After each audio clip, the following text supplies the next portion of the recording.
Weber Davis, Salt Lake and Utah counties, we have had some busy traffic southbound on Foothill from the U down to 1700 South. Ricky Meese in the KSL Traffic Center. KSL weather cool today with highs only in the 40s. Temperatures will rise into the low 50s with clouds moving through on Friday and Saturday. The warm-up starts Sunday. Right now, 46 degrees and partly cloudy. I'm Kira Hoffelmeyer, KSL News Radio, 102.7 FM, 1160 AM, and KSLNewsRadio.com, Utah's news, traffic, and weather station. Inside Sources. Inside Sources. America's voice of reason. Boyd Matheson on Utah's home for elevated conversation. Inside Sources on KSL News Radio.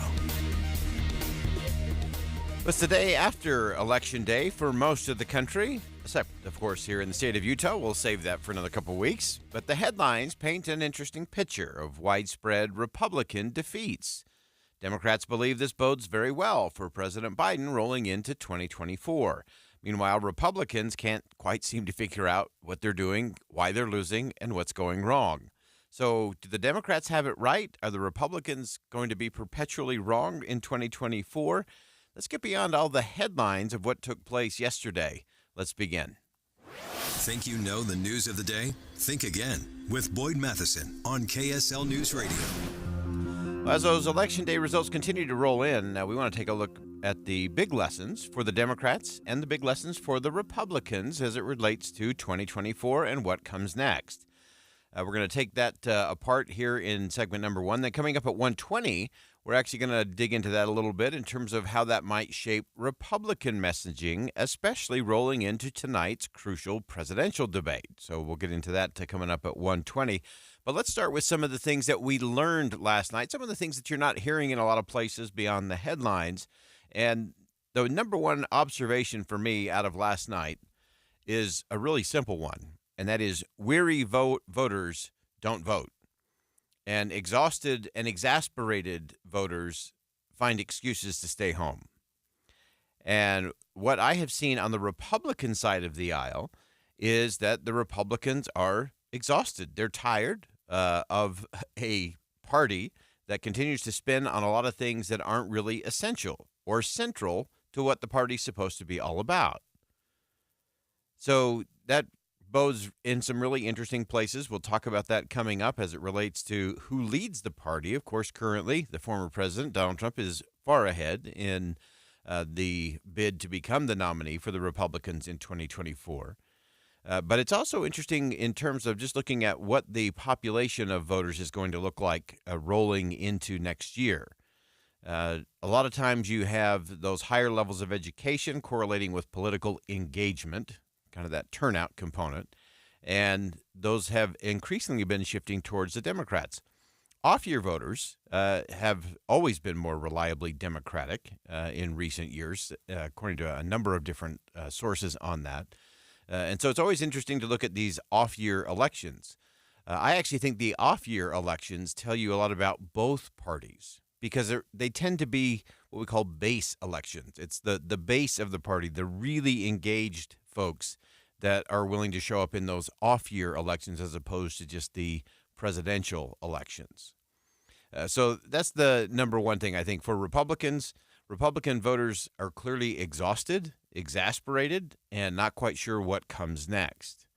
Now, the second observation for me coming out of yesterday, looking at different victories that took place, again, it was a great night for Democrats in Ohio, in Virginia, especially in Kentucky, even in Mississippi, they did far better than expected. So one of the interesting takeaways for the Democrats is that the struggles that President Biden has been having didn't hurt Democrats in a lot of these down-ballot races. In other words, a lot of these local races, school board races, city council, county council, a lot of those races, it just didn't add up to a problem for Democrats. And to me, this is an interesting trend in that the American people are starting to see this division between what happens or does not happen in Washington, D.C. versus what happens locally. And so President Biden struggles in terms of gaining support or being where he is on the national level in terms of favorability and job approval did not turn into some sort of red wave for the Republicans. It just didn't happen. And so I think the Democrats really recognized that the more they could localize, the more they could focus on the issues beyond just the presidency and the White House, the better they did.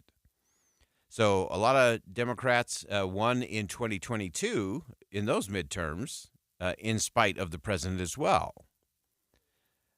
So the interesting thing to me is we'll dig into this a little more, and that is the race in Kentucky.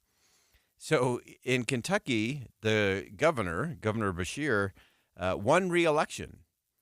He is a Democrat in Kentucky, and despite the fact that the former president and Mitch McConnell, the leader of the Republicans in the United States Senate, were solidly behind his opponent, he still won.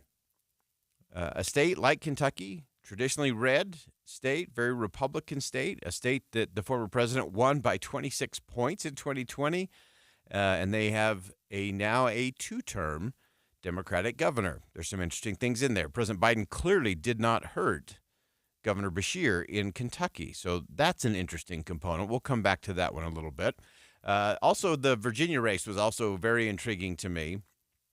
Virginia has increasingly become a bellwether in these odd-year elections. And this was one that Governor Glenn Youngkin, who won in one of these odd-year elections, really felt like he could take over both chambers of the government there in Virginia. Spent a lot of money, about $14 million, a lot of political capital trying to make sure that the Republicans maintained the majority in the House of Delegates. And then they also had their eye that they believed they could flip the Senate, and that would give Governor Youngkin a nice long runway to really enact some policies. Didn't happen. The Democrats in Virginia flipped the script and ended up not only holding the Senate, but they actually won the House of Delegates. That's a big shift.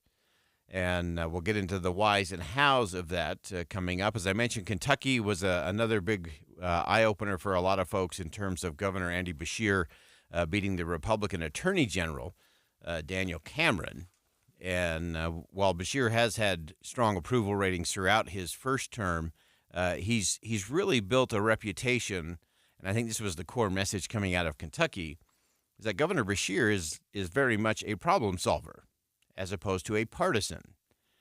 And that played well in Kentucky.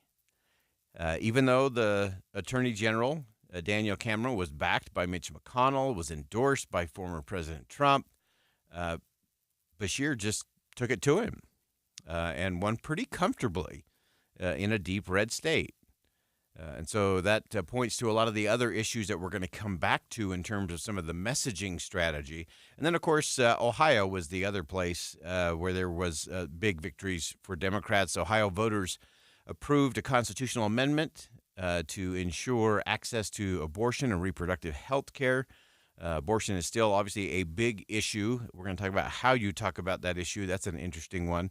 Ohio voters also voted on legalizing recreational marijuana and taxing it as well, which I thought was also an interesting little subtext to what was happening there in the state of Ohio. So again, to me, the big takeaways: weary voters don't vote, exasperated voters look for excuses to stay home, and it was a good night to be a Democrat across the country last night. They had very important victories. And it will be an interesting one on the Democratic side to see if the Democratic Party and the administration in particular, if they take an exhale after Tuesday night, if they feel like, oh, things aren't really as bad as we thought they were, or the president's very low approval ratings maybe aren't as big a problem as we thought they were, or if Democrats look at that and say, okay, we did really well. Did we do well because of or in spite of? And that will be the big test rolling into 2024 for the Democrats. Because as we know in politics, it's already Wednesday now. Tuesday is over. It's not about what was. It's not about what is. It's always about what's next. And what is next for Democrats? How will they continue to paint that picture? What story will they continue to tell? The same thing holds true for Republicans. Will Republicans learn some lessons from last night? in terms of culture war issues or how they talk about cultural issues. Do they always turn them into a war, or is there a different way to have that particular conversation? That will be an interesting lesson to see whether Republicans learn that or if they just continue to whistle their way past the graveyard and think everything's going to be fine. If you just keep doing the same thing, should not be surprised at same results. Republicans have not done well for a very long period of time, especially rolling into a 2024 presidential election cycle. So all of those very interesting lessons, and we're going to stay with the conversation here coming up in the next segment. So what we're going to look at is how the results of yesterday across the country will shape all kinds of conversations in the country moving forward, including the Republican presidential debate tonight. What those elections will do, how they'll frame the conversations, what they will do in terms of candidates, again, on both sides of the aisle. We'll look at all of that coming up next. Stick around. We'll be right back. Think again on Inside Sources with Boyd Matheson. Guys, your promise is your word, right? You stick by it, you live by it. So does Revive Men's Health with our Revive Promise for low T and ED. The Revive Promise means your tests and lab work are free when you begin treatment, and our low T and ED treatments are money back guaranteed. Yes, that's right. We stand behind our treatments and our results. That's our promise to you. Revive Men's Health has successfully helped thousands of men with low T, ED, and sexual health issues since 2011. If you're experiencing symptoms like chronic low energy, less drive, sleep issues, weight gain, poor performance, bad moods, or ED, you need Revive. Don't settle. Get affordable, guaranteed custom low T and ED solutions with lasting results from Salt Lake City's favorite men's clinic. And remember, there are no extra bills when you begin treatment. All labs and tests are free, and your low T and ED treatments are money-back guaranteed. Call Revive Men's Health Salt Lake City today to schedule your appointment. Call 801-263-7777. That's 801-263-7777. Or visit ReviveMen'sHealth.com. Do you make an average or above average income? Did you know that if you take advantage of some simple tax planning strategies before December 31st, you could save yourself a small fortune in taxes when you retire? It's true. Learn how much money you could save with a free retirement tax savings analysis from Boss Retirement Solutions, a 5-time winner of Utah's Best of State Award. If you've saved more than $200,000 for retirement, schedule your free analysis now by calling 801-896-9622. Don't just file your taxes next April. Take advantage of some tax planning strategies before December 31st that could save you a small fortune when you retire. Call 801-896-9622. 801-896-9622. Advisory services offered through Boss Retirement Advisors, an SEC registered investment advisory firm. Insurance products and services offered through Boss Retirement Solutions. At Boot Barn, we believe craftsmanship separates the real cowboy boots from all the others. The boot artisans at Dan Post handcraft their boots with the highest standards, using the best materials and a mastery of the craft. Since 1965, Dan Post has stood as a beacon of quality that supports a proud Western heritage. With every step, their boots echo the tenacity of the West. Find them at Boot Barn. Attention smart homeowners. You don't have to fall for flashy promises and companies that don't even prove their work. At Your Service Pros uses third-party verification software called MeasureQuick to ensure your new HVAC system is installed correctly. This ultimate game changer in the HVAC industry lets you, the homeowner, have proof of how your system was installed.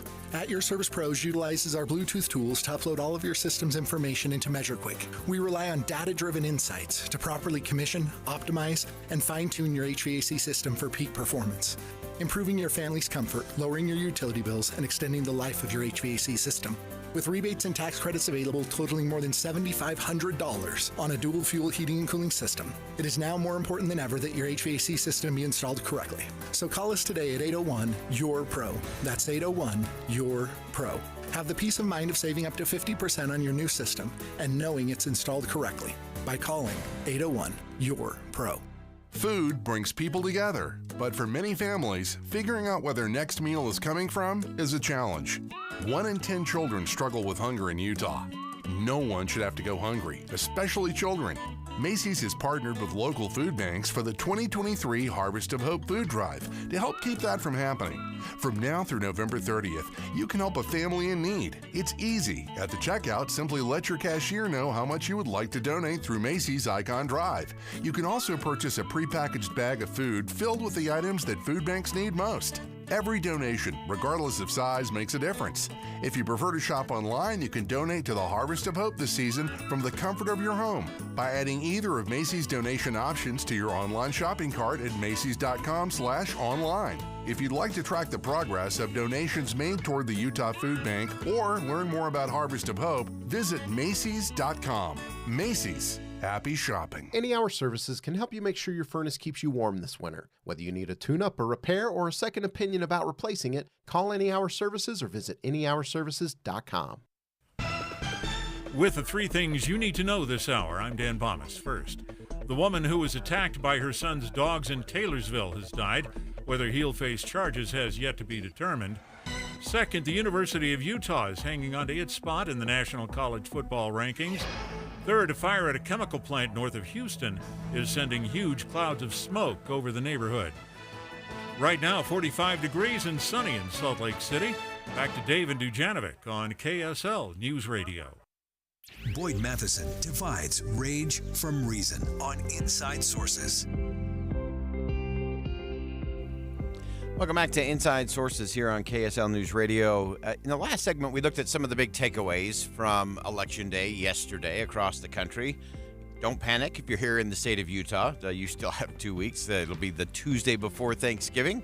Will be your chance to go and have your voice and your vote heard and counted. But we're going to continue the conversation with some of the things we learned coming out of last night's elections across the country. In particular, in this section, we'll focus on some of the lessons for Republicans, those particularly who are running for the highest office in the land. We'll come back and talk about President Biden's component to this a little later on in this show. But I want to start with one of the big issues of the day yesterday, and that was on this area of abortion and abortion rights. Republicans clearly have not learned the lessons in terms of how do you communicate and have a conversation about these kinds of issues and avoid just the culture war, everybody go to your corner, come out swinging kind of thing. So will anyone change the message and change and reframe the conversation? Now, I want to point to the last Republican debate. Nikki Haley actually did a really strong job of saying, hey, we can have a different kind of conversation as it relates to the abortion issue if we're willing to talk about it in a little different way. Take a listen. Let's find consensus. Can't we all agree that we should ban late-term abortions? Can't we all agree that we should encourage adoptions? Can't we all agree that doctors and nurses who don't believe in abortion shouldn't have to perform them? Can't we all agree that contraception should be available? And can't we all agree that we are not going to put a woman in jail or give her the death penalty if she gets an abortion? Let's treat this like a respectful issue that it is and humanize the situation and stop demonizing the situation. So that was Republican presidential candidate Nikki Haley talking about how to reframe a conversation that has been very good for Democrats at the polls. Clearly, yesterday was an indication of that. This is one of those where you never underestimate the Republicans' ability to snatch defeat from the jaws of victory. Here you have an issue where the majority of the people in the country, well over 60%, say reducing the number of abortions in America is an important and a good thing for the country. So that would seem to be a winning political topic or issue, and yet it is not. And part of that, I think, is because of the way it gets framed. And it's always interesting. You can go into an audience of Republican voters and you can start talking about the issue and they'll have a knee-jerk reaction that the crazy liberals just need to realize that there's a baby involved in this conversation. And, of course, that's true.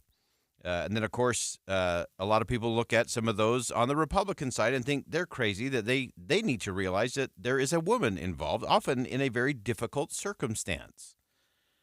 And so, to me, the interesting thing is, why are we not framing this conversation similar to what Nikki Haley described as let's get to the areas where we have consensus?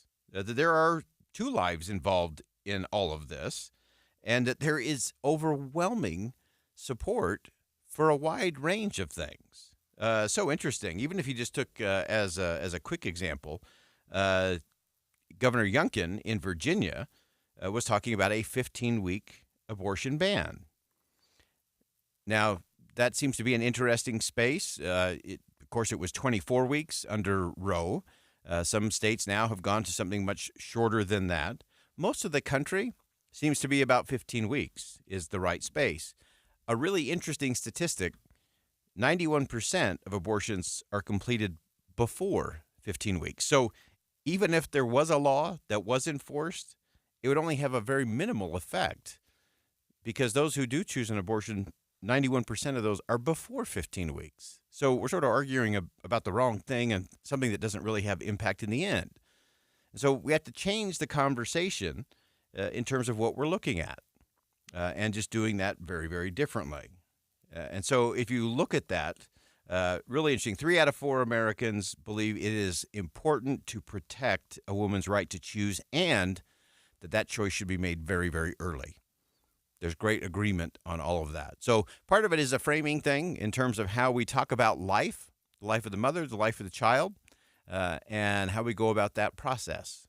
And so there's some interesting things to have, and it will be interesting to see if any of that conversation changes at all. It was clearly an important issue last night in a lot of the victories and a lot of the defeats that took place across the country. Now, one of the other big takeaways from yesterday is that the former president, Donald Trump, is not being helpful to the Republican Party in terms of victories.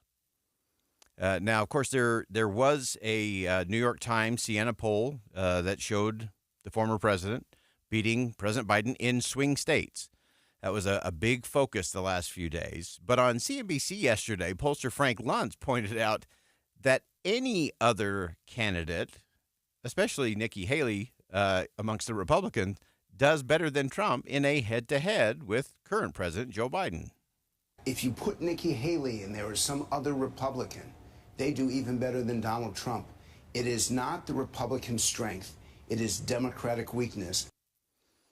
And so, again, the focus has been so obsessed with the Biden-Trump battle and doing that again in 2024 that a lot of folks are missing out the fact that it really could be a very different kind of race if either or both of those candidates were not at the top of the ticket. Really interesting, at the end of that same interview, Frank Luntz, good friend, said that literally anyone could beat Biden, and that Donald Trump is actually the worst candidate amongst all the Republicans to do that. She beats Biden. She crushes him. Chris Christie crushes him. Everyone. DeSantis, whose campaign has gone to hell, beats Joe Biden. Donald Trump trumpets his numbers, and they are very good right now. But he's actually the weakest Republican against the Democrats. That's pollster Frank Luntz. And so really interesting. Again, this always comes back to how is the question being framed? And so many people have touted the fact that, Donald Trump beats Joe Biden head-to-head in crucial swing states. Well, the reality is every single one of those Republicans beats Joe Biden currently in those critical states. So it's not a Donald Trump thing. It's more about the weakness of the president right now. Now, if you're on the Democratic side, no need to panic. Currently, the president's numbers are down indeed, but they are actually at the same place, almost exactly, where a president named Barack Obama was rolling into his reelection. Now, I don't think Joe Biden is his Barack Obama. He has some different challenges to overcome. But for all the hand-wringing on the Democratic side of the aisle, they might want to exhale just a little bit as well. They're clearly doing fine in the statewide races and the local races, despite the president's unpopularity and difficulty dealing with a lot of the core issues that are important to voters. And we're going to break that down a little bit more as we get further into the show. In fact, we'll talk about some of the economic numbers and where the president is struggling in that space. I think that will have a bigger impact on the 2024 election cycle than a lot of the other things that have been circulating, and even some of the things that played out in these state races. But if you're just joining us, we've been breaking down the results from yesterday from across the country, looking at what did happen, what didn't happen, and why. And to me, the big things were clearly in Kentucky, you have a Democratic governor. You can say, okay, well, he won election. That's a one-off. He has now won re-election in a state that former President Trump won by 26 points with Trump's endorsement, along with Mitch McConnell, a powerhouse in the state of Kentucky for decades. It still didn't get him across the finish line. That tells you something in terms of a messaging strategy that may not match up to the policy strategy. So I don't think either Democrats or Republicans should spike the ball just yet. I think we have a very long and big road ahead when it comes to the 2024 cycle, and we'll pick that up a little later on in the show. All right, we'll step aside for some quick bottom-of-the-hour news, but don't go anywhere. We got a great interview coming up. Melissa Kearney's going to join us next. We're going to talk about an important issue in terms of economics, how we're falling behind as a country, and the reason why might just surprise you. We'll be right back.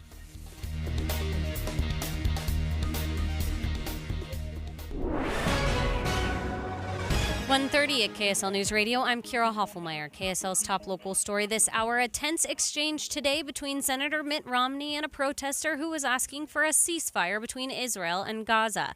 Forbes caught the confrontation on video. You need to call for a ceasefire now. So Hamas went into a country and brutally murdered people. Israel cut their throats. is carpet bombing. You want to talk or might talk? I'm going to talk. Okay, well, I'm not going to listen. Senator, you are in the committee. Romney's colleague, Senator Mike Lee, called the idea of a ceasefire between the two dangerous and wrong. Our top national story this hour, Hamas says it'll release all of the hostages it captured back on October 7th if Israel agrees to that ceasefire for the entire Gaza Strip. Here's what Security Council spokesman John Kirby said about the idea. We have a way to communicate with Hamas. We're using that way, and we're doing everything we can to get these folks back with their families. But I think you can understand that I could be putting all that process at risk if I start talking about the negotiating stance of one or another partner in this. Israeli officials rejected calls repeatedly for the ceasefire. They say it could jeopardize hostage rescue efforts. Your money at this moment, the Dow down 80 to 34,070, the S&P down fractionally, the NASDAQ down 10. Coming up, sunny skies tomorrow. KSL weather's next. KSL News Time, 1:31.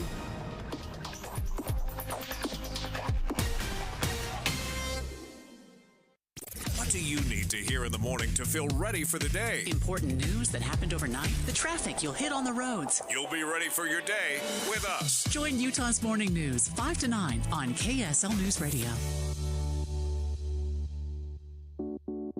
When it comes to making plans, you are the best. What about those round trips that you plan in advance, which are perfect on your way there and perfect on your way back? Or those meetings with friends for which you make a group chat 3 months before so that nobody or anything is missing? Or your daughter's first birthday party. You planned it with such dedication that instead of the first, it felt like our 15's. The same way you plan each detail for those moments. Start planning to protect you and your loved ones from a natural disaster. Sign up for local weather and emergency alerts. Prepare an emergency kit and make a family communications plan. Protecting your family is the best plan you can make. Get started at ready.gov/plan. Brought to you by FEMA and the Ad Council.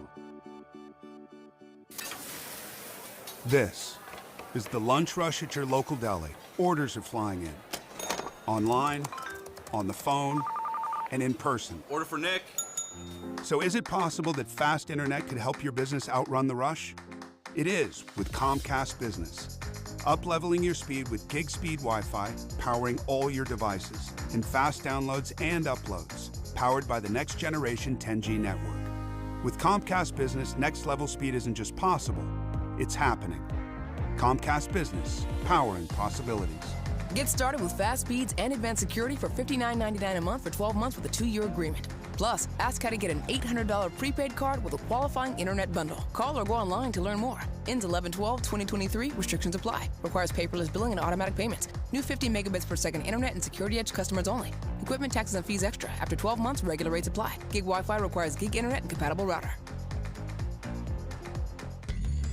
Is shopping for medical supplies online leaving you feeling intimidated and overwhelmed? Hi, I'm Jay Broadbent with Alpine Home Medical. I want to share a real customer story with you. The moment I walked into Alpine, I felt cared for. They pulled me into a private room, and the Alpine professional happily set up my CPAP machine, explaining everything I needed to know. The service didn't stop there. After I went home, Alpine called me a week later just to check on me.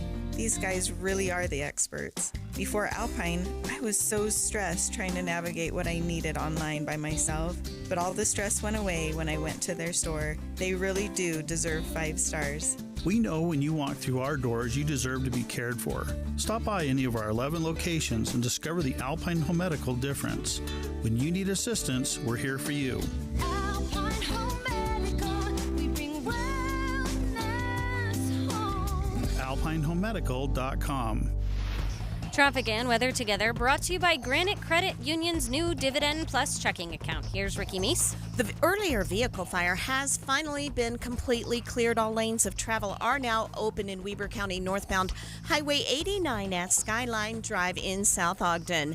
Witness the magic of the Nutcracker, opening December 8th with the timeless music of Tchaikovsky, performed live by the Ballet West Orchestra. Tickets at balletwest.org. Ricky Meese in the KSL Traffic Center. KSL weather, sunny skies tomorrow, but then the clouds move back in. Doesn't do anything to the temperatures, though. They'll keep on creeping up to the low 60s by Tuesday.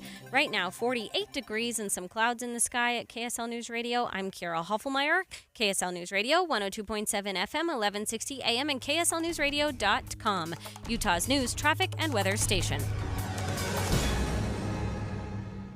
Inside Sources. Inside Sources. America's voice of reason. Boyd Matheson on Utah's home for elevated conversation. Inside Sources on KSL News Radio. Well, the country's facing some major economic problems, from inflation to income equality and poverty, but the solution to our economic woes may actually surprise you. We're really pleased to be joined by Melissa Kearney, who's visiting Utah today. Melissa Kearney is the Neil Moskowitz Professor of Economics at the University of Maryland. She's the director of the Aspen Economic Strategy Group, a research associate at the National Bureau of Economic Research, and a non-resident senior fellow at Brookings. She's also the author, this is important, of the book, The Two-Parent Privilege, How Americans Stopped Getting Married and Started Falling Behind. And we're going to get to that in just a second. And Melissa, welcome to the state. Welcome to the program. You're part of an important conversation happening here in the state, hosted by the Gardner Institute this morning. Give us just a little sense of that conversation, and I want to dive deep into your book and some of the reaction there. Well, thanks for having me on your show today. So the conversation that I'm hoping to be a part of and trying to really move forward with this book is looking at what's happened to families in the U.S. in the past 40 years. And specifically what I'm talking about is the decrease in marriage and the decline in the share of kids being raised in two-parent homes. And I come at this very much as an economist, and it's become eminently clear to me that these changes have contributed to widening inequality and have eroded to some extent the economic security of the middle class. And this idea of strengthening families really needs to be at the top of our policy agenda with all the other things we talk about when it comes to addressing income inequality and advancing family well-being. Yeah, such an important part of that conversation. And I love that you come at this from the context of economics. Sometimes we start these conversations and people say, oh, you're pushing religion into this. You're just pushing family values into all of this. I always go back to something that our former governor, Mike Leavitt, after being the head of HHS, he convened a bunch of economists and was talking on this very point in terms of families and all of that. And someone accused him of pushing religion or these values, and another person jumped up who said, no. He said, I'm an atheist, and this is just about the absolute predictability of consequences. And it seems to me that part of what you're doing, Melissa, is in that element of consequences, economic consequences in terms of poverty and those things.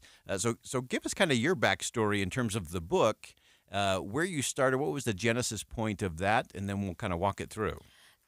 This book, really, the genesis, the motivation for this is really my experience over the past 2 decades studying inequality, poverty, economics of families.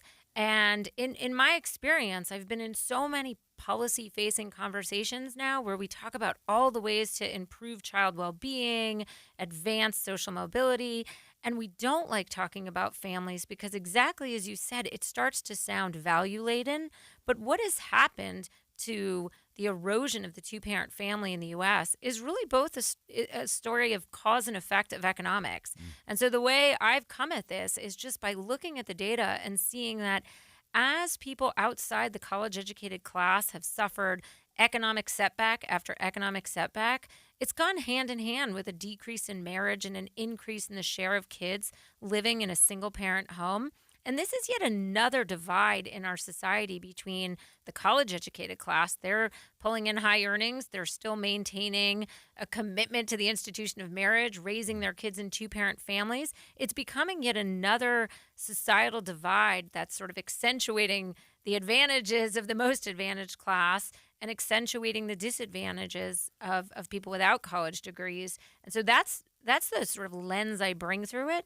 And the data is very clear. It might be uncomfortable, but it's very clear that kids who have the benefit of two parents in their households are more likely to thrive in school. They're less likely to get in trouble in school and with the law. They're more likely to graduate college, all sorts of benefits. And we just have to be honest about that and think about ways of sort of arresting this development. Yeah, I think that's so important. And we often talk about it in the context of getting comfortable with the uncomfortable conversations. And one of the things that you mentioned just as we were getting ready to go on air is kind of the response. Your book, The Two-Parent Privilege, How Americans Stopped Getting Married and Started Falling Behind. Sometimes in a book, it's the reaction that often tells you a lot about what's actually inside. Give us some perspective on that. Yeah, I mean, I tried very hard in writing this book to say, okay, I'm going to take this issue out of the culture wars and let's just have a dispassionate conversation about what the data and evidence are doing. And I, wasn't naive going in, realizing I realized that, but this topic of family structure and marriage is in the culture wars. It turns out that once the book came out, which was about 6 weeks ago, there was a pretty strong immediate reaction from both sides, both sort of more social conservatives saying, yes, we've been saying this forever, thanks, professor lady. And then, sort of predictably from the progressive left saying, oh my goodness, please don't go back to this. We can't have this conversation again. This is stigmatizing of single mothers. Marriage is an antiquated institution. And there's something in the book basically that sort of both sides of this ideological divide can like and dislike. And so, I really am trying hard to say, guys, let's all look at the data and let's agree that this has not been advantageous for kids. This has not been advantageous for the millions of single parents who are doing the hard work of raising a family and putting together a household on their own. But let's also acknowledge that we as a society, as government, need to be doing more to support vulnerable populations, right? So it's not just enough to say people need to make different choices. We have to figure out what are the barriers to achieving safe, stable, healthy relationships, and then put energy and public dollars into helping those families. Yeah, that's so vital. We love to be we always say we are equal opportunity offenders and equal opportunity commenders. Perfect, exactly. And so the fact that you're driving this through the data lens, I absolutely love that because it takes it out of the culture war, as you mentioned, and it gets us to points where I think everybody agrees, and you can start with the principles of these are the outcomes that we want. This is the result we want. And so what's good public policy to help that? So as you went through the lens of the data and got to this, what are some of the therefore what moments that we should be thinking about, maybe a little different when it comes to some of these issues? Look, so I land on, in a few places on what we need to do going forward. Probably the most controversial position I stake out is that I do think we need to reestablish a social norm of two-parent families for kids.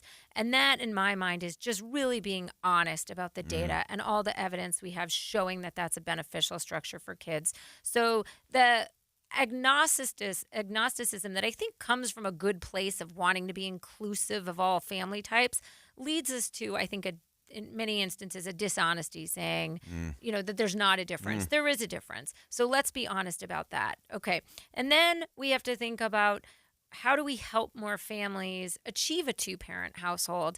And I think, a big part of my read of the evidence of what happened is the economic shocks that really have disadvantaged men in particular who, without college degrees, have made them less desirable marriage partners, have made them perhaps feel less capable economically of taking on a commitment for a family. So all of the things we talk about to improve the economic situation for adults in this country without college degrees, we've got to double down on those efforts, recognizing the impact, the negative impact it's have on families and kids. So we have to do that. But then the third thing I would say is we do need to meet families where they are, because I stipulate that we should be, recognizing the importance of families to driving all these outcomes. We need to meet families where they are and commit to helping strengthening families. What does that mean?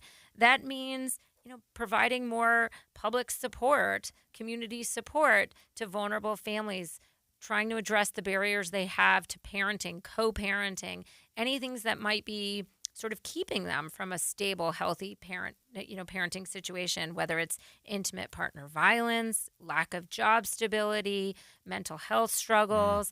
Lower income families, couples, individuals don't have access to all the sorts of resources that higher income couples and adults draw on when they face these barriers. We need to be doing more to help families. I love that, and I love this idea that you alluded to, that if we flatline everything relating to family so we can be agnostic about all the different families, you actually lose your ability to have compassion for all of those families, especially the disadvantaged families, as you just described. Give us one last takeaway, Dr. Kearney, in terms of what should we think different? What should we be doing different today as it relates to families? It's a good question. I like to think that this comes across in my book, but there's really, in my mind, I take an economic lens to it all, but it all comes from a place of empathy too, recognizing that relationships are hard, parenting is hard. Families are messy. Families are messy, right? Yeah. And so let's just celebrate the importance of families in an empathetic way and meet families where they are. I think that's where we'll start to really make a difference and improve people's lives. Fantastic. Dr. Melissa Kearney, the book is called The Two-Parent Privilege, How Americans Stopped Getting Married and Started Falling Behind. A lot of the insight in there is going to surprise you. I love that it goes through the lens of data towards a result that leads to better policy, greater compassion, and better results for everyone. Now, Dr. Kearney, thank you so much for joining us today. It was great to be here. Thank you. All right, we'll step aside for a quick break. When we come back, we'll take a look inside some of the things happening on the economic front. Olivier Knox from the Washington Post joins us next. Stick around.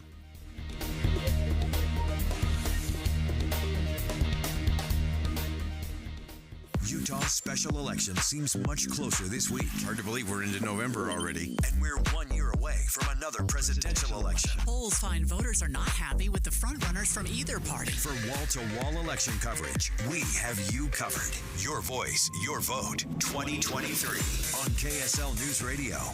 Do you know how to tell if a clogged drain is something to worry about or not? What's up, everybody? I'm Mike Wilson with Any Hour Services, and I understand it's annoying and inconvenient, but sometimes a clogged drain can be a sign there's a more serious issue with your sewer main line. If the drains in the lowest level of your home aren't draining, or you flush a toilet and it comes up somewhere else like a shower or a floor drain, I'm urging you to look at this as more than just an annoyance. The last thing I want you to experience is a sewer backup. If you're a homeowner experiencing any of these issues, the first step would be to snake the line to see if it's just a blockage, which one of our drain techs can do for only $29. Yep, you heard that right. Any Hour Services will snake any drain line with normal access for only $29. Sinks, showers, tubs, toilets, floor drains, laundry drains, even that sewer main line that connects to the city. We'll snake any line for just $29. For help with your drain issues, call Any Hour Services at 801-443-7700. You can Google Any Hour Services. You can even schedule online at anyhourservices.com. No one helps more homeowners than Any Hour Services. Hello, car donation hotline. Hi, I'd like to donate a car to the Utah Kidney Foundation.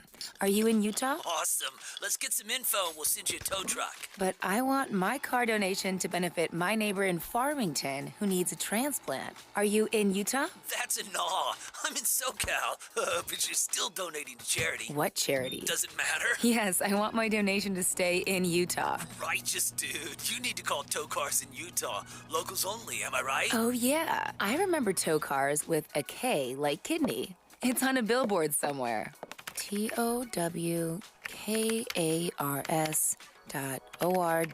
That's it. Towcars.org. If you'd like your vehicle donation to help Utah kidney patients in the Beehive State, please use the web address on their billboard, towcars.org, to donate your old car or truck. That's TOWK like kidney, ARS. Towcars.org. This could be the start of a break-in. Stop. This is Simply Safe. Or the end of one. Police are on their way. Introducing the latest innovation in home security. 24/7 LiveGuard protection, only from Simply Safe. Now, agents can see and speak to intruders through our new indoor camera to help stop crime in real time and for fast police response. Get 20% off any new system with Fast Protect monitoring at simplysafe.com/radio. There's no safe like Simply Safe. Dell's Black Friday event is their biggest sale of the year. Shop limited time deals on laptops like the stylish, innovative XPS 13, engineered to do it all on the Intel Evo platform. Plus, save big on ultra-sharp monitors and top brand accessories. Shop now at Dell.com/deals to take advantage of financing options and get free shipping on everything. Again, that's Dell.com/deals for huge savings today. Food brings people together, but for many families, figuring out where their next meal is coming from is a challenge. We can use your help by participating in Macy's annual Harvest of Hope food drive to benefit the Utah Food Bank. Now through November 30th, purchase a prepackaged bag of food at any Macy's store or donate online at Macy's.com. Together, we can make a difference in our communities. From Macy's and KSL News Radio. Join the Greenhouse Show this Saturday from 8 to 11 for the grand opening of Euromax. Find them at EuromaxFurniture.com. Boyd Matheson divides rage from reason on Inside Sources.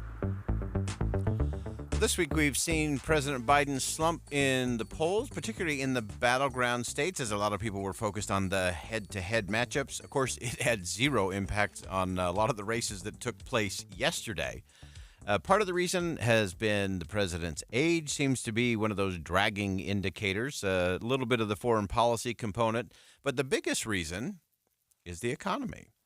The president's been telling Americans for months that unemployment is at record low, inflation has dropped, but the American people are still not quite happy with that answer. So why isn't his message on the economy and Bidenomics resonating with voters? To help us break all of that down, now we turn, as we often do, to Olivier Knox, national political correspondent and the anchor of the Daily 202 for the Washington Post.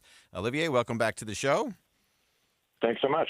All right, so let's talk about why Bidenomics seems to be falling just a little bit flat. What is it in the president's messaging that is proving to be there are some things to tout, for sure, but it seems to be disconnected from where the American people's reality is falling. What's happening there?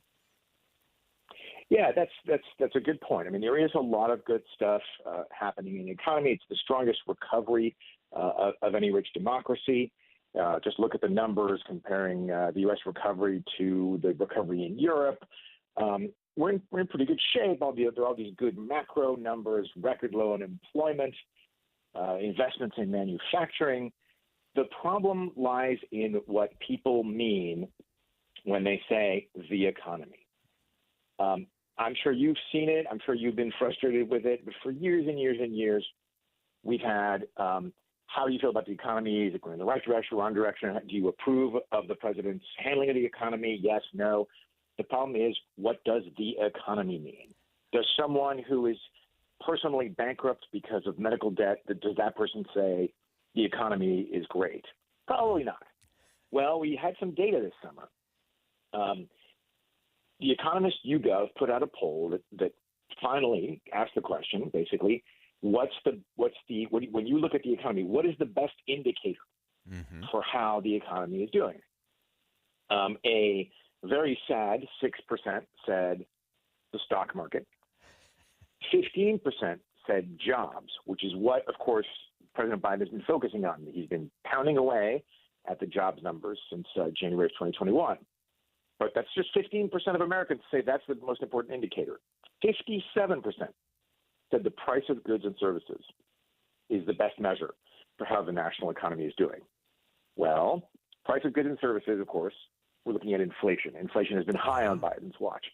So Biden is promoting something, excellent job growth, that most Americans do not associate directly with how is the economy doing. And that's really his biggest disconnect. That's really his biggest problem. Yeah, and I love the way you framed this in the 202 yesterday, in the fact that the American people are consumers, not macroeconomists, economists. That's right.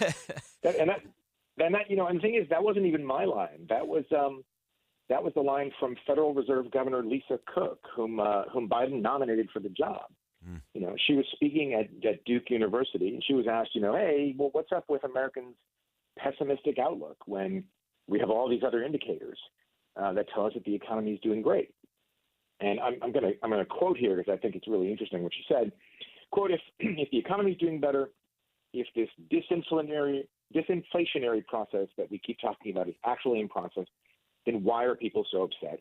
And I asked myself, why am I so upset? Now, disinflation, of course, means inflation is going down.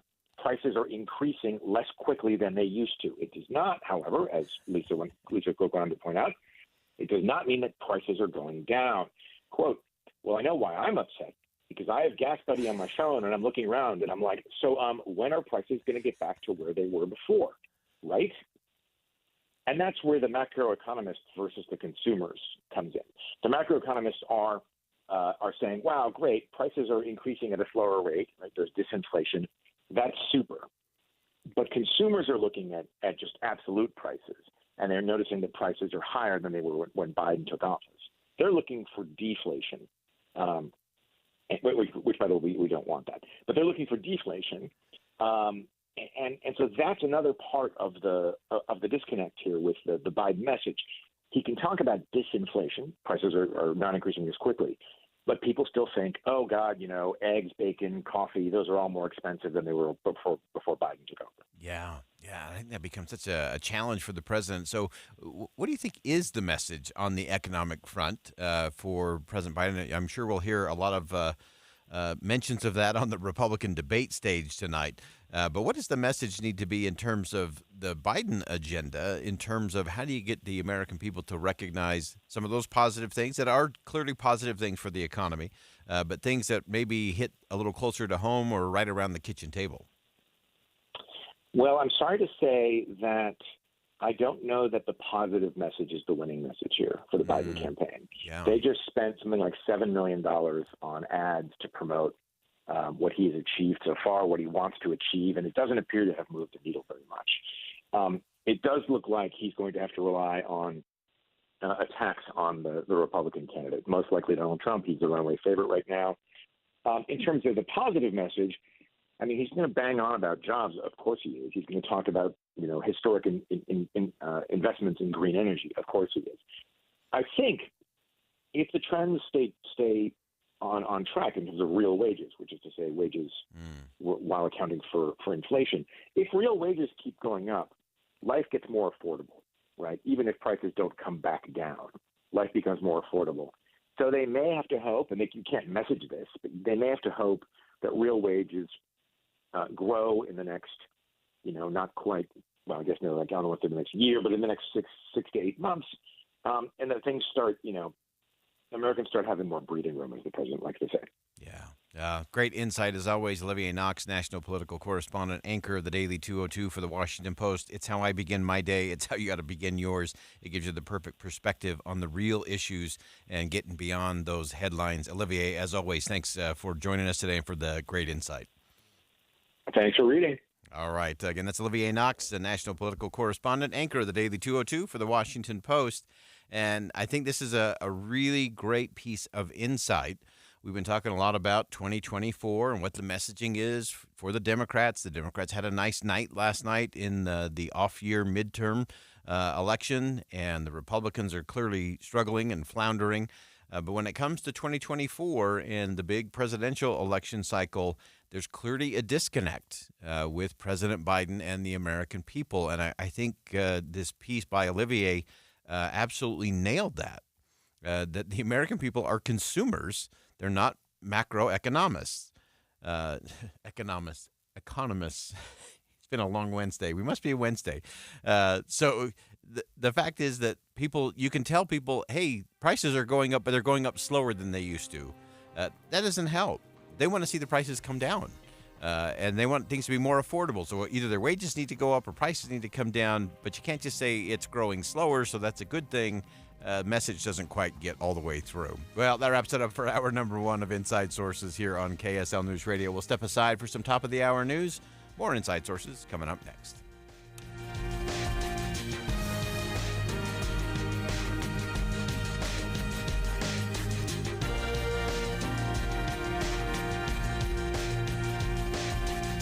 KSL FM Midvale. KSL Salt Lake City. Listen at home on any smart speaker. And in your car at 102.7 FM. This is KSL News Radio.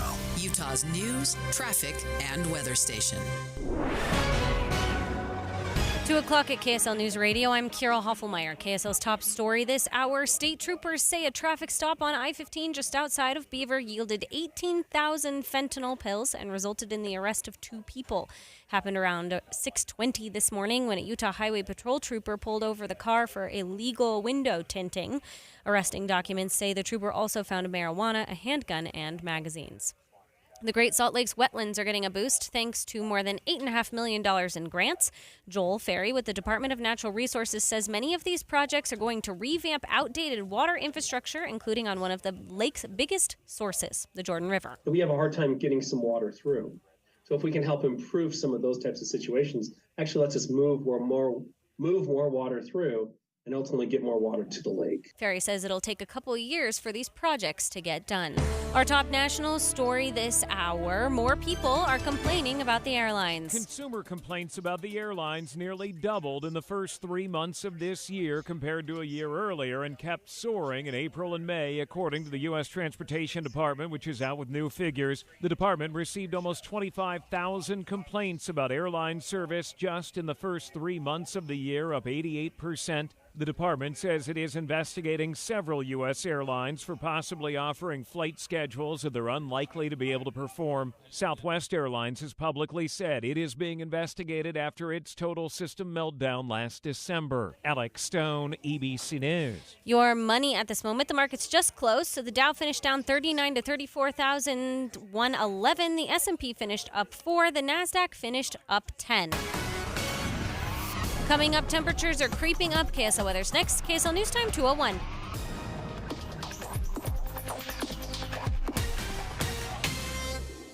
We have enough people running around Broadcast House at 4 in the morning to field a football team. Producers, reporters, the traffic team, and us. This is Tim and Amanda. Join us each morning from 5 to 9 on KSL News Radio. Get ready, Utah! It's Medicare annual enrollment period, so why not make enrolling easier with United Healthcare? Whether you choose our online tools or over-the-phone support, United Healthcare will help you compare options so you can choose a plan with confidence. This is Medicare made for Utah, trusted everywhere. Explore our wide range of plans by calling United Healthcare today at 1-855-MEET-UHC. That's 1-855-MEET-UHC.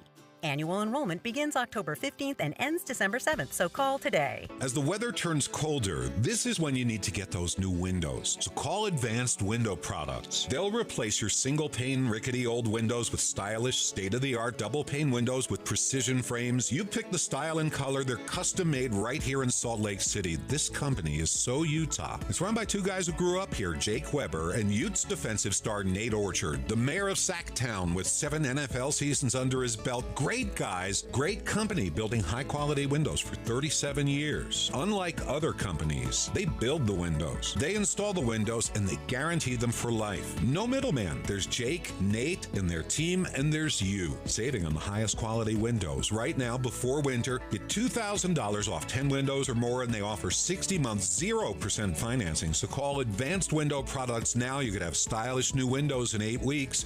801-850-9100. 801-850-9100 or visit AdvancedWindowsUSA.com. Attention smart homeowners. You don't have to fall for flashy promises and companies that don't even prove their work.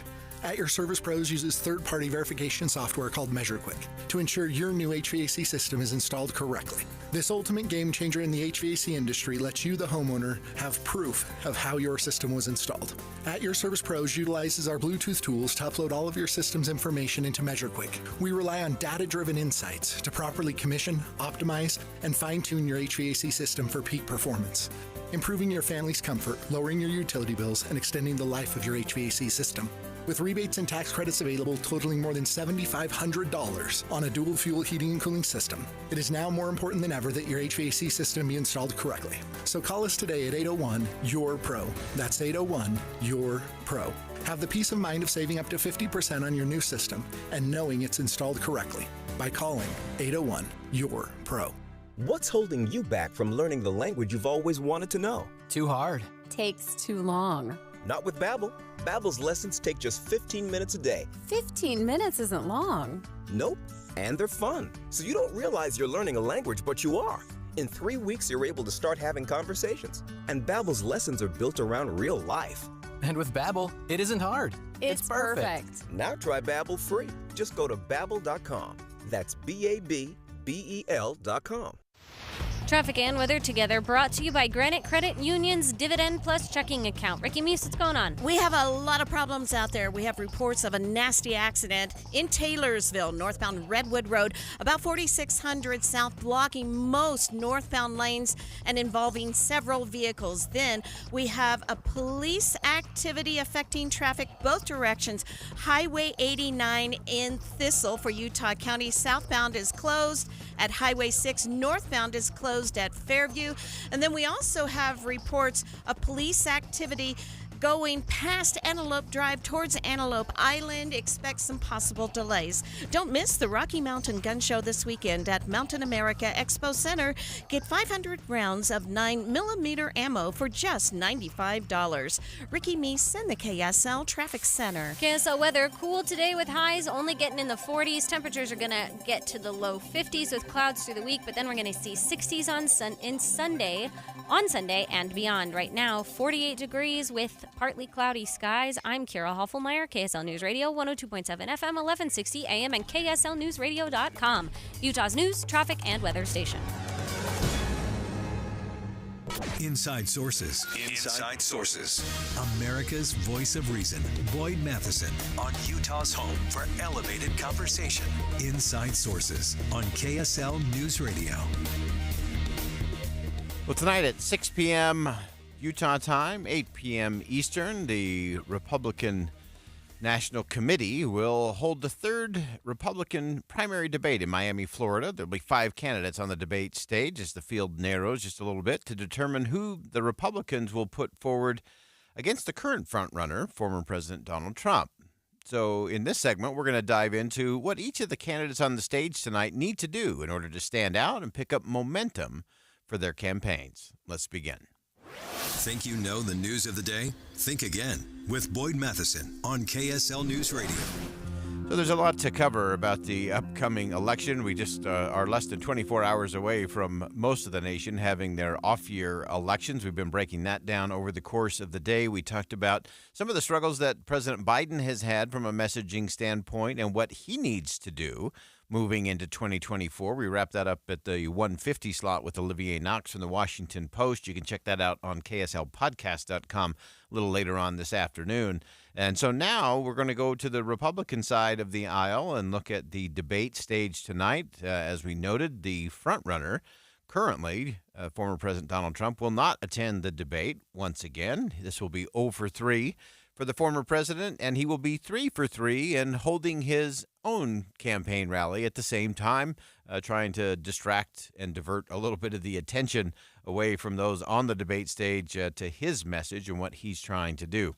I still don't think that's a great strategy, but I think we'll continue to see how that plays out and what that might mean, especially in light of the results from yesterday, which was dismal for Republicans. It was a great night for Democrats across the country and across the board.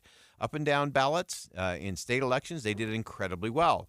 And so I think that will be a message, and I think if any of the 5 candidates on the stage are wise, tonight they will pin some of that to the chaos around the former president and his campaign. So we'll see how that plays out. But let's go through each of the candidates that will be on the debate stage tonight.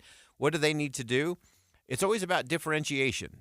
Whenever you have more than a head-to-head matchup, you got to look at how do I differentiate from those who may have similar policy beliefs as I do, but how do I show it in just a little different light? So let's start with Nikki Haley. Nikki Haley has been the candidate on the rise since the last debate, and she's leaned into her foreign policy experience and promises to take threats seriously in order to keep Americans safe. At the United Nations, I didn't deal with one country, I dealt with 193. I've sat across the table and negotiated with China and Russia. I know the dangers of Iran and North Korea. What we have to do is make sure that we really are focused on what matters. And that means that we have to have a foreign policy where we have moral clarity on who our friends are and who our enemies are. We need to know the difference between good and evil. Now, that was back at the previous debate. In the first 2 debates, she leaned on that foreign policy experience. And who would have known what would unfold on October the 7th in the Middle East and Hamas and the brutal attack on innocent Israelis. And suddenly it changed the dynamic and the conversation in the race. And suddenly Nikki Haley's unique experience as ambassador to the United Nations and the message you just heard her say, that she's negotiated with Russia and China, that she knows that we need a foreign policy with moral clarity, knowing our enemies as well as our friends, suddenly has become a differentiator, and she's leaned into that well. If I were advising the Nikki Haley campaign tonight, I would say ignore the rest of the candidates on the stage. I know it will be so tempting to take shots at Governor DeSantis from Florida in particular, because they're sort of neck and neck in the second place category right now amongst the Republicans. I think that's a bad strategy for Nikki Haley. I think she should stick with the policy pieces that have her on the rise and on the ascent and making her look much more presidential than the rest of the candidates. So don't swing down, don't punch down. That's always the rule at a debate. And keep it on the things that have you on the rise. Vivek Ramaswamy, of course, often highlights deep state in his campaign and promises to dismantle government bureaucracy that he believes is actually holding most Americans back. When it comes down to the enemies we face here at home, starts right here with the deep state. That is the real enemy we face, because it's not the people who we elect to run the government who run the government anymore. We will get in there and shut them down. Fire 75% of the federal bureaucrats. Rescind a majority of the unconstitutional federal regulations that act like a wet blanket on the U.S. economy. 8-year term limits for the bureaucracy. So those are the things coming out of the Vivek Ramaswamy camp. I think his key for tonight is to kind of change the demeanor. He came across in the first 2 debates as a bit smug, a bit dismissive of the other candidates. I don't think that played especially well. I think he has some very interesting ideas. I think he has some very far-fetched ideas, and he's got to find that lane of trying to get attention on one hand and trying to deliver good policy on the other. And can he show that he's serious in that camp in terms of here's a realistic way to actually get some of these things done. I actually agree with him in terms of rescinding a lot of those regulations. I agree with him that they need to look at some term limits, not just for members of Congress, but for a lot of the staff in a lot of these agencies that could change the dynamic. Senator Tim Scott has led his campaign with a message of the power of America's economic ladder, that it has lifted people out of poverty, and his own faith in preserving American principles. I don't just want to win the battle against Joe Biden. I want to win the war for our Christian conservative values that transformed my life and transformed and built America. So I refuse to sit back and watch Biden liberals attacking every rung of the ladder that helped me climb. We have to defeat Joe Biden and Kamala Harris and break their coalition. So Senator Tim Scott, he has been one that I think his campaign has floundered a bit. I think this is a very important night for Tim Scott. The first debate, he was really non-existent, non-factor. Second debate, he leaned in heavy, but in ways that I don't think were especially authentic to him. He's not a brawler. He's never going to be an extraordinary debater because he's not about contention and drawing attention to himself.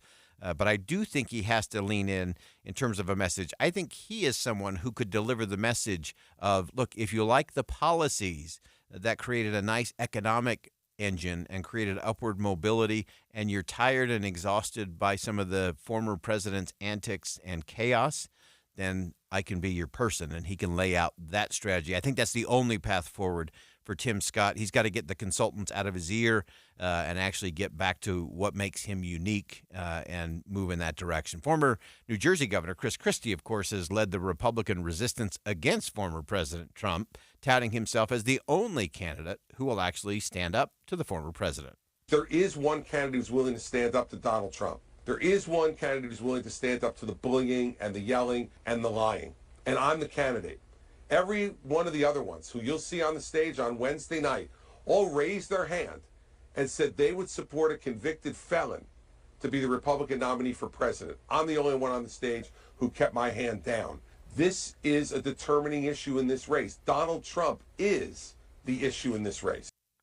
So very fascinating from Governor Christie. I think he is the one who clearly has taken on the former president, and I think tonight he has to show that he can not only be against Donald Trump, but he can be for a specific agenda. That seems to be the missing link there. I do expect to see Governor Christie lean into what happened yesterday, and my guess is that he will be the one pinning the bad results for Republicans across the country yesterday on the antics of the former president. Now, he took some boos when calling that out in Florida over the weekend. It'll be interesting from the debate stage if he leans into that, if he connects that dot, because I think for a lot of Republican voters, connecting the path back away from just the populism and grievance of former President Trump to the principles and policies is actually the key for the Republicans having any chance of doing anything significant in 2024. And then finally, Florida Governor Ron DeSantis promises to bring his winning record in Florida as a governor to the rest of the country and help Republicans actually win elections again. You're going to start to see people make some decisions about, okay, what's the pathway for the Republican Party going forward? And with me, they get somebody who will fight for them, which is important, but will also win and then lead this country to a comeback. That's what we did in Florida. We led again in net in-migration in 2022. Massive numbers of people are flocking because of what we've been able to do. That's the type of leadership that can work nationally. That's the type of model Republicans need to gravitate towards if we want to win. So that was Florida Governor Ron DeSantis, and I think the key for Ron DeSantis tonight, he has to continue to show a kinder, gentler side. It's the smart fighter. I think voters across the spectrum, Democrats and Republicans alike, they do want a fighter in a president, someone who's going to fight for them, but they want a smart fighter.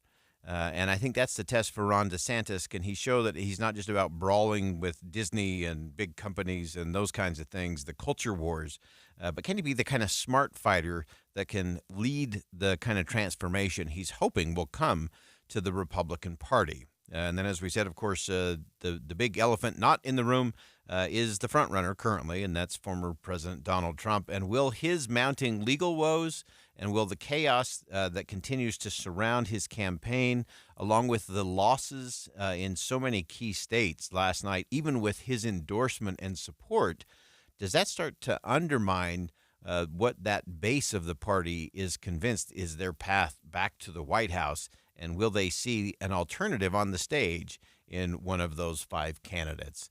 All right, we're going to stay with the conversation here because I think this is an important one. Left, right, and now we're going to move to the middle, the movable middle. And we're going to talk about what it actually means, and is there actually a path for a third party in 2024 with those who are exhausted and exasperated with the idea of a Biden-Trump 2.0 in 2024? Does that actually create space and a lane for a serious third party to emerge? We'll talk about that coming up next.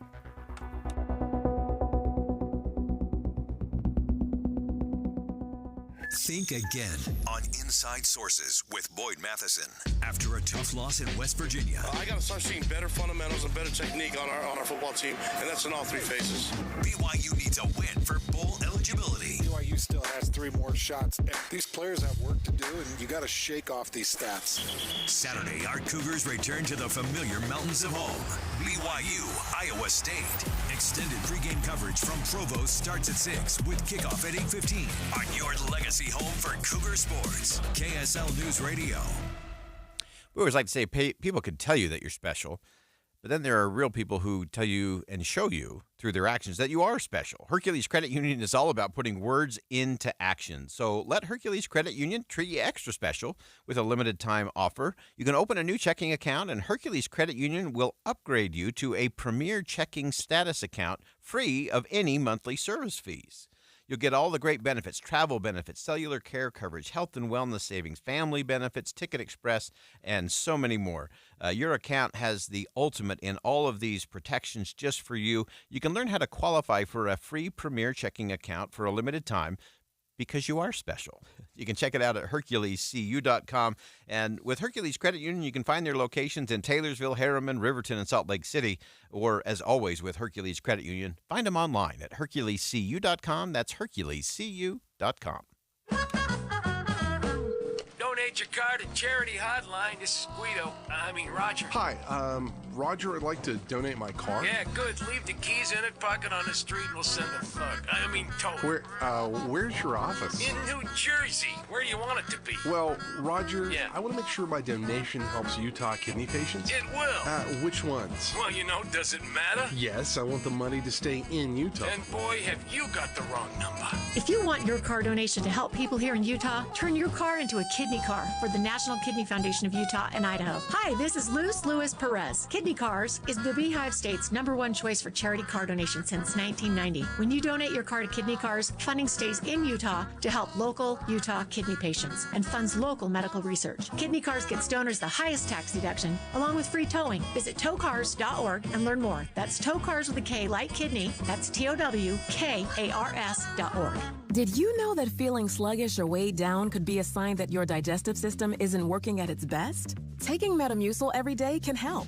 Metamucil fiber powders help promote your daily digestive health using a plant-based fiber called psyllium. The gelling action of this special fiber traps and removes waste so you can feel lighter and more energetic. Metamucil, promoting digestive health for a better you. Learn more at metamucil.com.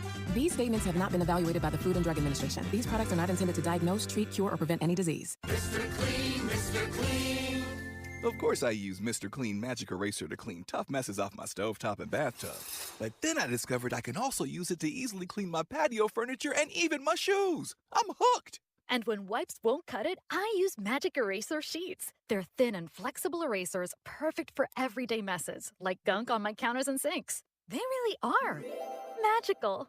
The reviews are in. Mr. Clean Magic Eraser and Sheets make cleaning look easy. A psoriasis flare-up can make a walk in the park, well, no walk in the park. It's that obvious, huh? I've tried so many lotions and creams, but I still have symptoms. So those don't do enough to treat the inflammation beneath the skin, leaving you with those uncontrolled symptoms. Makes sense, but what else can I do? You can get real with your dermatologist so they can help you get clear. Make an appointment and, oh, you're already on it. Hi, yes, I'd like to make an appointment. Get real clear about psoriasis at letsgetrealclear.com. Sponsored by AbbVie. Why choose a Sleep Number smart bed? Because only the Sleep Number Climate 360 smart bed lets you each sleep up to 13 degrees cooler or warmer on either side, while you both sleep at your ideal level of firmness, comfort, and support, your Sleep Number setting. And now our all-new next-gen smart beds have temperature benefits, so you sleep better night after night. And now, during our Veterans Day sale, save 40% on the Sleep Number Special Edition smart bed. Ends Monday. To learn more, go to sleepnumber.com.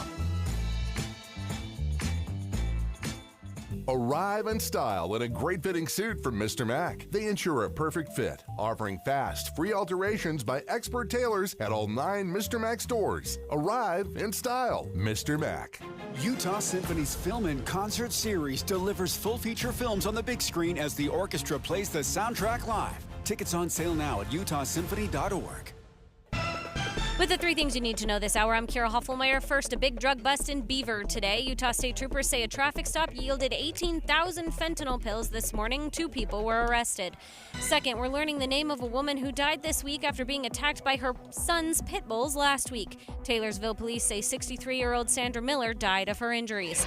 Third, government and nonprofit groups from Salt Lake County to Box Elder County are getting $8.5 million to protect and restore the wetlands along the Great Salt Lake. Right now it's 48 degrees and partly cloudy in Salt Lake City. Back to Inside Sources on KSL News Radio. Get deeper insights on the news from Inside Sources. Welcome back to Inside Sources here on KSL News Radio. It's great to be with you today, as always. I am Boyd Matheson, and as we were talking in the last segment, looking at the debate stage tonight, what might happen on the Republican side. Earlier in the 1 o'clock hour, we talked about President Biden and where things stand for the Democrats. And now, because things are getting interesting and we're getting a little closer to 2024, we can now look at what else is out there. If you talk to most Americans, most are exhausted and exasperated with the idea, the very thought of a Biden-Trump 2.0 for 2024 is not stirring hearts and minds in positive ways across the country. And so as we look at everything playing out, I think if ever there was an opportunity for a third party, this is probably it. There's a greater chance, I think, than in most election years for people to say, okay, it is time to look at a third way, another alternative, a different choice than what the Democrats are serving up and what the Republicans are serving up. So let's dig into that and what that actually looks and sounds like. Former Maryland Governor Larry Hogan released an interesting ad yesterday. It was an ad that seemed very presidential, by the way, attacking both the Democrats and the Republicans. Not only that, the framing of the ad had Larry Hogan himself in the center of the conversation. A lot of it had to do with foreign policy, also very interesting in light of what's going on around the world, saying we do need to have a different kind of conversation when it comes to America's role in the world. All of this, of course, has increased the speculation about the former governor of Maryland, and is he really considering or looking at a third-party candidacy through the No Labels group, of which he is a chair.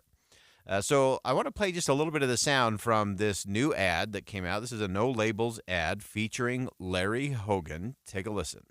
We're now part of the dysfunction of Washington. This looks like the beginning of World War III. Dozens of civilians killed in a Russian missile strike. Another Chinese fighter jet harassing U.S. military. This is a nightmare scenario. Our allies question whether they should still trust us, and our enemies question whether they should still fear us. We must stand united now more than ever. Bridge marching to... That's just a portion of the ad there, of course, showing a lot of the things going on around the world, from China to Ukraine to Russia, Israel, Hamas, and on it goes. And then Larry Hogan, in his own voice, saying that our allies question whether they should still trust us, and our enemies question whether they should still fear us. He talks a little bit in the ad about peace through strength, about standing up for our allies and standing up to our enemies. So the former Maryland governor is clearly dipping the toe a little deeper into the water as far as a third rail, a third option in terms of the 2022 presidential race. Now, most people just dismiss that, say, oh, it's never going to happen, not going to work. People get too fearful of wasting their vote or throwing away their vote. And I would just remind everyone that that is exactly what both Republicans and Democrats want you to believe. Because as long as you believe it is a binary choice, then they get to hold on to power, because that is the choice. But the moment that everyone, especially what we call the movable middle, the center left to center right of the country, begin to believe, oh, there is another way to vote and do this, and they actually do it, then third-party options actually begin to open up. Really interesting as you look at one person who is in as an independent, Robert F. Kennedy Jr. So when voters were asked in a New York Times Siena poll about the most likely matchup for 2024 currently, I'm going to caveat that, currently, which would be a Biden-Trump 2.0, only 2% of those polled said they would support a different candidate, a third alternative. So that's kind of the high level. But if you put Mr. Kennedy's name in as an option, one of three, nearly a quarter say they would choose Robert F. Kennedy Jr. So that's a significant number. We haven't seen those kind of numbers since Ross Perot ran as a third-party candidate. It's especially telling among younger voters. Among younger voters, ages 18 to 29, 34% of those registered voters said they would get behind Kennedy for president. And interesting, in those, the former president would get only 29% of that age rate. Biden gets about 30%. In the 45 to 64 age group, Kennedy polls at about 20%. So it is showing clearly that people are at least thinking about a third alternative when it comes to the presidential race, when it comes to 2024. And I think a big bulk of that is the exhaustion and exasperation factor. Obviously, President Biden's numbers are at a very low point, and we've mentioned multiple times today that despite those low numbers, we should remember his predecessor on the Democratic side, Barack Obama, was at a very similar place before his reelection and another 4-year term. I don't think he is Barack Obama, but there is a path, to be sure. With the former president, clearly there's a path for him to return to the White House. Amidst all of the other legal issues and the other chaos around his campaign, there are still possibilities there. We'll watch all of those play out. But in the midst of that, will the movable middle begin to move? Will they start to rise up and vote different? Because if they vote different, everything changes. And that will be the dynamic to really keep our eye on. All right, we'll step aside for some bottom of the hour news, but please don't go anywhere. We've got a conversation coming up with Professor John Powell that you do not want to miss as we talk about bridging the divide and coming together. Stay with us. We'll be right back.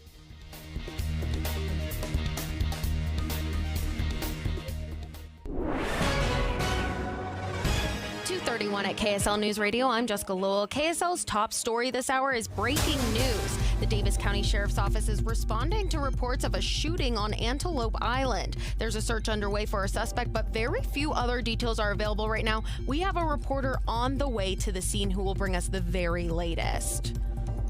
Federal agents in Salt Lake City say there's so much fentanyl on the streets right now, and there's one big problem. KSL News Radio's Hugo Ricard Bell explains. Price drop for the drug. DEA Assistant Special Agent.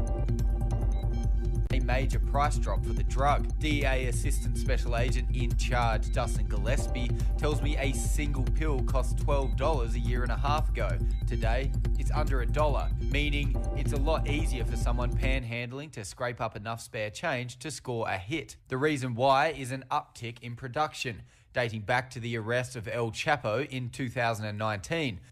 The DEA says El Chapo's arrest opened the doors for independent manufacturers to get into the market. Our top national story this hour, the Biden administration says hundreds of Americans remain trapped in Gaza, and the sudden closure of the Rafah crossing from Gaza to Egypt doesn't help. State Department deputy spokesperson says the crossing was closed out of security concerns. This is not a crossing we control. This is not a crossing in which we really have much input into whether it can open or close. The Hamas-controlled Gaza Health Ministry says more than 10,000 civilians have been killed in the Palestinian territory since the fighting started. Your money at this moment, the Dow is down 40 points, the S&P has gained 4, and the NASDAQ is up 10. Coming up, warming up by the weekend. KSL Weather is next. KSL News Time, 2:33. Early mornings can be hard enough, just getting yourself going. We try to make it a little easier with news and weather from comfortable, trusted anchors and reporters. Join us on Utah's Morning News between 5 and 9 on KSL News Radio. Are you ready to just take charge of your physical health and well-being? Now's the perfect time to do it, and the best way to do it is with SOTA Weight Loss. SOTA stands for state-of-the-art weight loss because it is. It's state-of-the-art. It'll help you deal with all of the challenges that normally go unaddressed when it deals with weight loss. You're going to have your own coach and nutritionist that are going to help you tackle the mental, emotional habits, the behaviors associated that will allow you to let that excess weight go. The pounds and inches fall off. It's amazing. I lost 37 pounds in just 90 days, and now it's been almost 2 full years. I am still 37 pounds down. I've never felt better, all through SOTA Weight Loss. And I'm not the only one. There's thousands of people across the country with similar results. It puts you in charge and you in control of what your body needs, how you get it, and how you can really thrive. Do it with SOTA Weight Loss, as I always say, when it comes to your SOTA weight loss journey. There's no time to lose, only time to win, so start winning today. Check it out at sotaweightloss.com, SOTA weightloss.com. Do you make an average or above average income? Did you know that if you take advantage of some simple tax planning strategies before December 31st, you could save yourself a small fortune in taxes when you retire? It's true. Learn how much money you could save with a free retirement tax savings analysis from Boss Retirement Solutions, a 5-time winner of Utah's Best of State Award. If you've saved more than $200,000 for retirement, schedule your free analysis now by calling 801-896-9622. Don't just file your taxes next April. Take advantage of some tax planning strategies before December 31st that could save you a small fortune when you retire. Call 801-896-9622. 801-896-9622. Advisory services offered through Boss Retirement Advisors, an SEC-registered investment advisory firm. Insurance products and services offered through Boss Retirement Solutions. Hey guys, Alex Curie for Alpine Home Medical. You've heard me talking about Alpine Home Medical for years and about how great of a service that they provide to our community when it comes to getting you your at-home medical needs. Well, I got some great news. They've been talking about it for a while. They've been excited to announce it, and it's finally here. It is a brand new store in Tooele, Utah. Yes, they have brick and mortar stores all across the Wasatch Front, but they're excited to be able to bring this one to the heart of Tooele. It's just north of the Walmart off of Main Street, and the store's just going to be just like every one of the stores that they have at Alpine Home Medical, offering a massive selection of home medical supplies. Do you need a CPAP machine? Great, they've got it. Do you need a power scooter? Great, they'll take care of you. Need assistance in your home? They're going to get it set up for you, and they're going to do it the Alpine Home Medical way, which is the highest quality that you can get. Expect the best from Alpine because that's what you deserve. They accept most major insurances and can work directly with your provider to be able to make sure you get exactly what you need. And now they're excited to provide everybody out in Tooele with that same service. So visit them online, alpinehomemedical.com. That's alpinehomemedical.com. Traffic and weather together brought to you by Granite Credit Union's new Dividend Plus checking account. Here's Ricky Meese. Emergency crews are still working on this crash with possible injuries northbound Redwood Road in Taylorsville. About 4600 south. All 3 lanes are blocked traffic using the median to get around it. You may just want to avoid it and take an alternate route. Also for Utah County drivers, police activity is affecting travel on Highway 89 in Thistle. Southbound is closed at Highway 6. Northbound closed at Fairview. Ricky Meese in the KSL Traffic Center. KSL weather, cool today with highs only in the 40s. Temperatures will rise to the low 50s with clouds moving through on Friday and Saturday. Right now, it is 49 degrees and partly cloudy. I'm Jessica Lowell, KSL News Radio 102.7 FM, 1160 AM, and KSLNewsRadio.com, Utah's news, traffic, and weather station. Inside Sources. Inside Sources. America's voice of reason. Boyd Matheson on Utah's home for elevated conversation. Inside Sources on KSL News Radio. We are thrilled to actually have joining us in studio today Professor John Powell. He's a law professor of African American Studies and Ethnic Studies at the University of Cal Berkeley, a civil rights leader, also the director of Othering and Belonging Institute, which we're going to get to that in just a moment. Professor Powell, thank you so much for joining us today. Well, thanks for having me. You're going to be part of an amazing conversation today here in the state of Utah. You'll be with our good friend Arthur Brooks, talking about bonding and bridging across society, and this is in conjunction with BYU, the Gardner Institute, the Center for Economic Opportunity and Belonging, and the Sutherland Institute. Those are all our good friends here, and we're glad you're going to lead that part of the discussion. But give us just a little bit of your backstory, and how did we get to this conversation today? I've known Arthur, and we've actually worked together. And we like each other.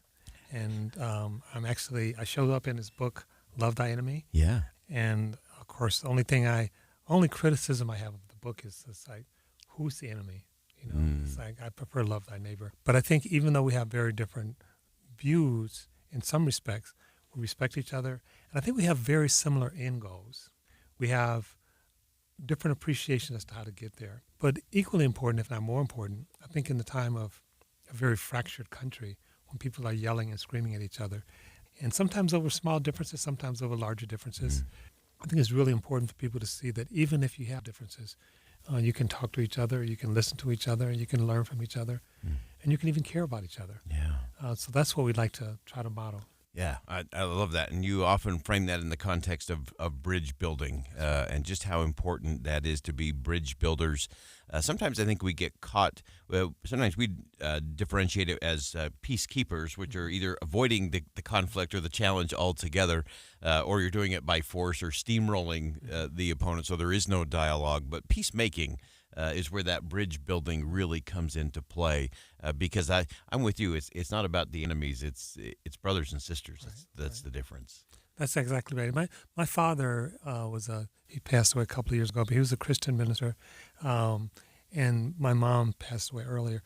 You know, so I had very different views than I did on a lot of things, but just profound love for people, profound openness for people, and I think I got a lot of this just as growing up. 6 of 9 children, and you know, there's a line to a song that says "Blood is thicker than mud," and we certainly had some mud in our family. Families are messy. Families are messy. Life is messy.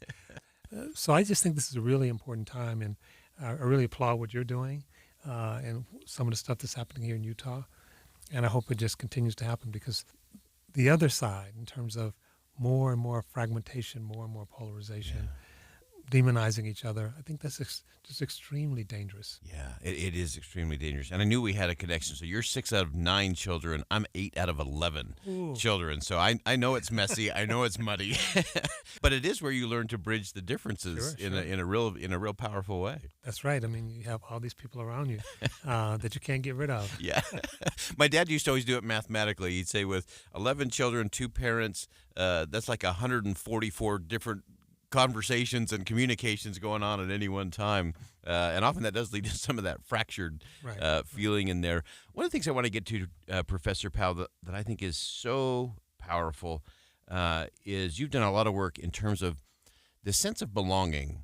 And the thing that I love about your work is belonging really comes when you not only have a voice, because it's not enough to have a seat at the table. You have to have a voice at the table. Dig into that a little bit for us. Yeah, there's different ways of thinking about belonging. So I start off by saying basically, and this is ripping off of the Declaration of Independence, which Jefferson wrote with other people saying, we hold these truths to be self-evident, that all men, okay, let's fix that all people are created equal. I mean, that's an amazing statement. Yeah. Now, some people might be cynical and say, well, he had enslaved people.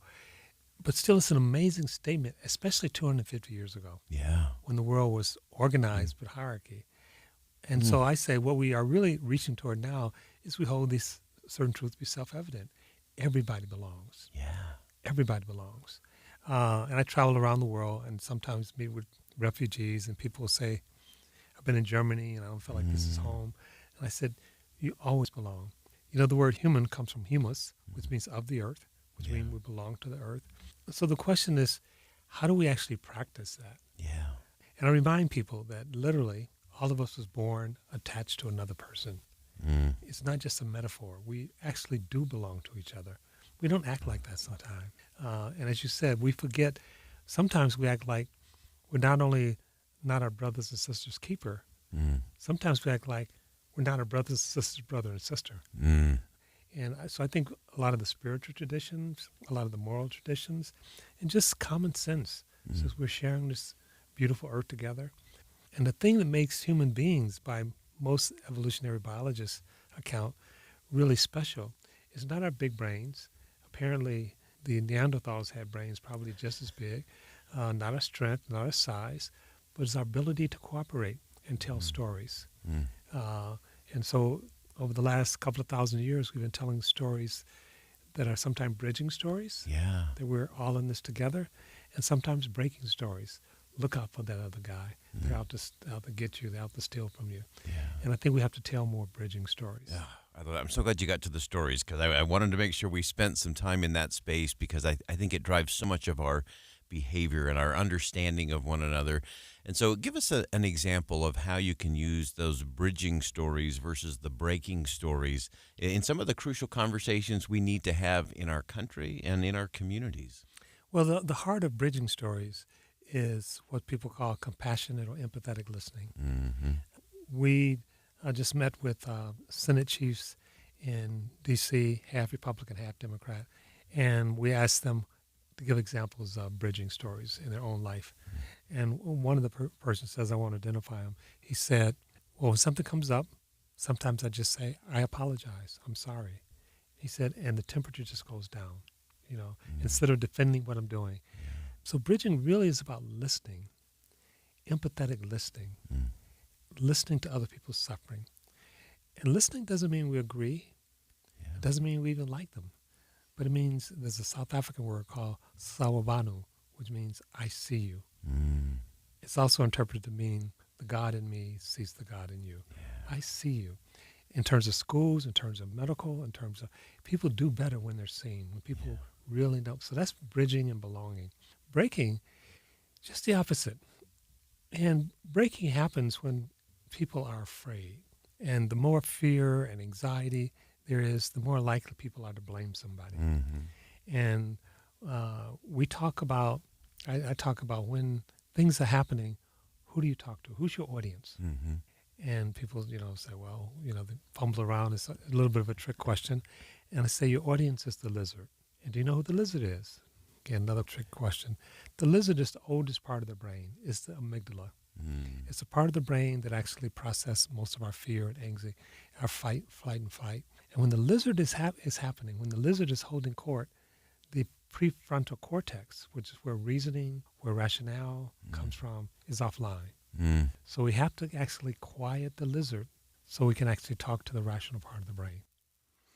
We're going to stay with the conversation with Professor John Powell from the University of California, Berkeley, as we talk about bridging divides, othering, and making sure we all have that sense of true belonging. Stick around. You don't want to miss the rest of this conversation here on KSL News Radio. We'll be right back.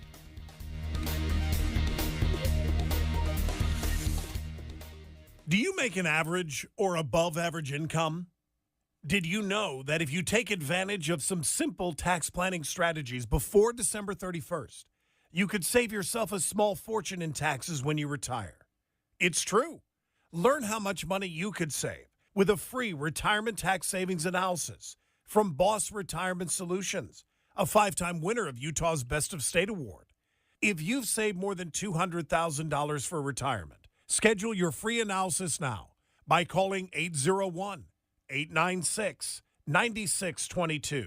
Don't just file your taxes next April. Take advantage of some tax planning strategies before December 31st that could save you a small fortune when you retire.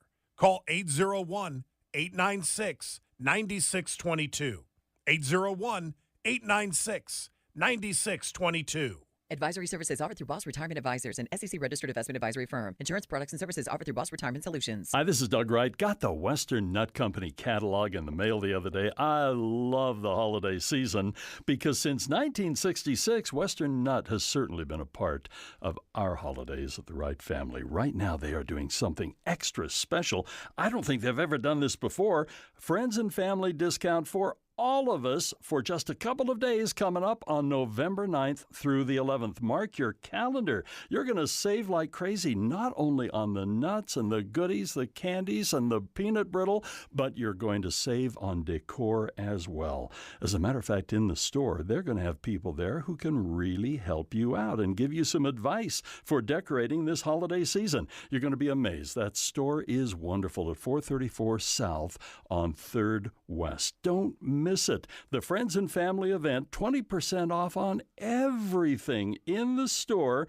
Mark your calendar. It's on November 9th through the 11th, the Western Nut Company. You can stream your favorite show anytime, but the opera only happens 4 times per year. Join us and make new memories with your family and friends. Enjoy the entertaining stories, beautiful sets and costumes, and mesmerizing music. You deserve an elegant night on the town or a Sunday matinee with Utah Opera. Your couch will be there when you get back. Tickets start at $21. Get yours today at utahopera.org. This is the year to go see Utah Symphony and Utah Opera. The lineup is stacked. With beloved classical masterworks like Beethoven's Ninth Symphony, the tragic love story La Boheme, favorite movies like Disney's Frozen, and an unforgettable evening with Broadway star Audra McDonald, there is so much to love. Tickets start as low as $21, so secure great seats for extraordinary live music experiences now at usuo.org.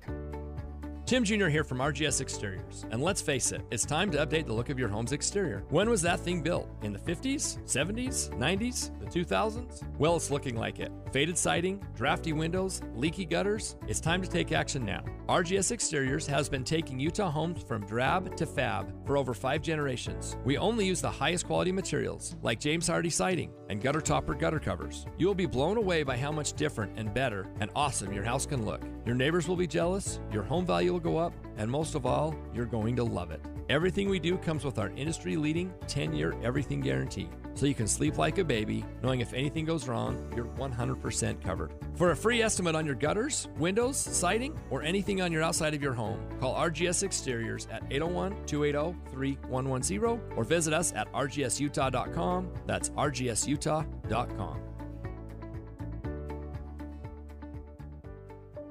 Choosing the right Medicare plan is a pretty big deal, but it shouldn't be difficult. For many, it comes down to 3 things: access to the care you want, access to the doctors and hospitals you trust, and to be treated not just as a patient, but a person. That's human care. That's Humana Medicare Advantage. And we're proud University of Utah Health continues to accept Humana's Medicare Advantage plans. Experience the difference human care makes. Consider becoming a Humana Medicare Advantage member today. Call a licensed Humana sales agent, 866-945-4419. See all of the doctors and hospitals in the Humana network at humana.com/network. Providers may also contract with other plans. Other providers are available in our network. Again, the number to call for a licensed Humana sales agent is 866-945-4419. Getting help with plumbing repairs is easier than you think. All you have to do is call Any Hour Services or schedule an appointment at anyhourservices.com. No one helps more homeowners than Any Hour Services. Breaking news on KSL News Radio. This is KSL News Radio's Jessica Lowell. The Davis County Sheriff's Office says the suspect involved in the shooting at Antelope Island State Park has been taken into custody, where we learned about 20 minutes ago they were responding to reports of a shooting on Antelope Island. They say there are no other threats to public safety. We do have a reporter on way to the scene reporting live. Jessica Lowell, KSL News Radio. Hear elevated conversation on crucial issues. Boyd Matheson on Inside Sources. If you're just joining us, we're having an incredible discussion with Dr. John Powell, talking about bridging divides, othering, and belonging. John Powell is a professor of law and African American and ethnic studies at the University of California, Berkeley. He's also the director of the Othering and Belonging Institute, which I love in and of itself. I asked Professor Powell about the concepts he explores of not only being present and seeing each other, but experiencing and feeling together. Here's what he had to say. The word compassion really comes from the root word suffering, and it means to suffer with, to suffer with. And if we have children or if we're in relationships, we know that when people are going through hard times, they want someone, and not necessarily to fix it, but just to really be there with them and suffer with them, right? Not necessarily owning it. And if we're not afraid, and if we're a little vulnerable, we can not only feel things with other people, we can feel things with other species. You know, we go to a movie, right? Go to a good movie, and we're crying. It's like, why are we crying? These people are being paid millions of dollars. But they're tapping into something. Yeah. They're connecting with us at a deep felt level.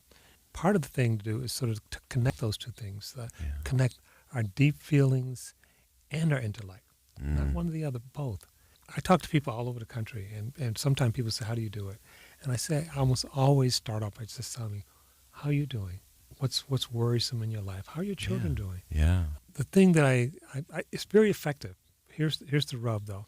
I worry a little bit as I sort of share this with people that it'll become a technique.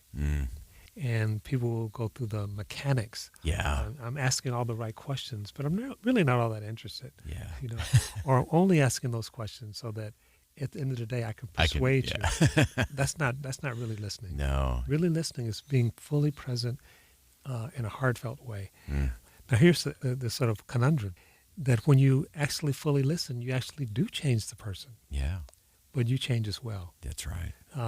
And I say you sort of start off pretending that you're listening, and at some point you slip into actually listening. Yeah. Oh, I absolutely love that. And I like to frame that in the context of the most holy thing we can give another person is our presence, our whole presence, our entire presence. And that's that kind of authentic listening that you're describing. And that does create holy ground. That does create sacred space, I think, for a different kind of conversation. And I love how you look at it in if we just had the same kind of passion that we often do for divisive political conversations, if we had a passion for compassion, that would change all of the difficult conversations we need to get to. Well, that's exactly right. And it's actually interesting. So it's not even just listening to other people, right? Because it's also listening to ourselves. Yeah. Because all of us have parts of ourselves that we're a little bit uncomfortable with. Yeah. It's like, okay, I'm gonna put this in a closet. I'm That's not right. gonna face this. And so we're not saying act on all of our feelings, but we should at least be aware of them. Let them be present. Be friends to them. Yeah. You know, I know you're afraid. Okay, I know you're a little ashamed. So the bridging and being present can actually be present with our multiple selves. Yeah. And we then have a greater possibility of being whole. Yeah. And being whole does not mean, in a narrow sense, being a saint. It's because we're messy. We're messy, you know. And if we do it with each other, we not only share, we can then also begin to make meaning. Yeah. And the other thing that sort of grounds people's lives is, do we have meaning? The last thing I'll say on this is that what people are most afraid of is not belonging. So we worry about other people coming in. It's like, well, what's going to happen to our neighborhood, our school, our church if those people come in? And what we're really saying is that things are changing, and I'm not sure there's a place for me in that change.